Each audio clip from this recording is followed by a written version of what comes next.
All right, let's take our Bibles to 1 Corinthians 13 one more time. There's a little bit more to cover. In fact, this morning, what we're going to find out is that God honoring love is what endures the rigors of a life that pleases Him. And I want you to understand what I mean by that. We listen to these verses about love and we're going, yeah, so and so, they didn't love me right. And well, that wasn't right. Those people aren't loving right. But actually, these verses are written for us to gauge our love, not for us to hold others accountable to. And so if we start with us, then it's amazing what we see in others. If we're always looking for people to fail us or looking for people to not measure up, then we're always going to have that kind of like that struggle within that I don't think they love right. I don't think they love me enough. I don't think that was loving. Why did they do that to me? Instead, God is saying, this is how I want you to live. So listen to what he says about love. Remember yesterday I told you that the word love is the word charity in our passage in this version of the Bible. And so in verse number 8 it says, charity never faileth, but whether there be prophecies, they shall fail. Whether there be tongues, they shall cease. Whether there be knowledge, it shall vanish away.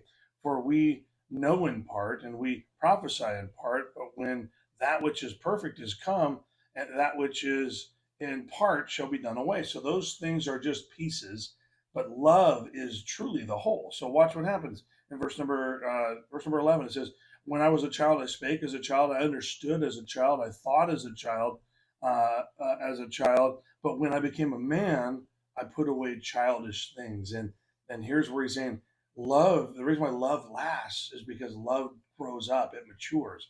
A mature love is not a childish love that says, what about me and where's mine and how come I didn't get any and how come they're always and why didn't they? We grow up and we realize that we are to be the ones that are loving. And when we're loving, it causes people to respond much better. Verse number 12 says, "For now I see through a glass, we see through the glass darkly, but then face to face. Now I know in part, but then shall I know even as I am known.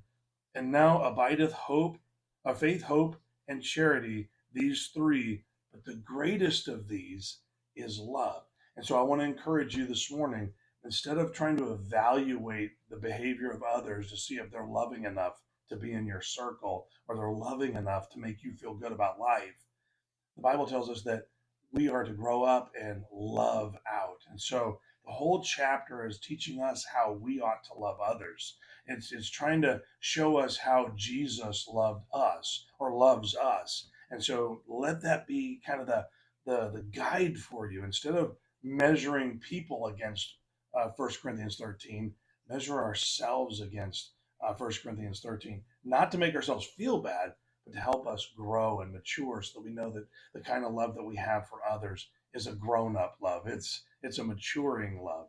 And we know that when we love like this, it helps people and it causes people to respond to us better. So let's learn to love in a way that pleases God. Have yourselves a wonderful day.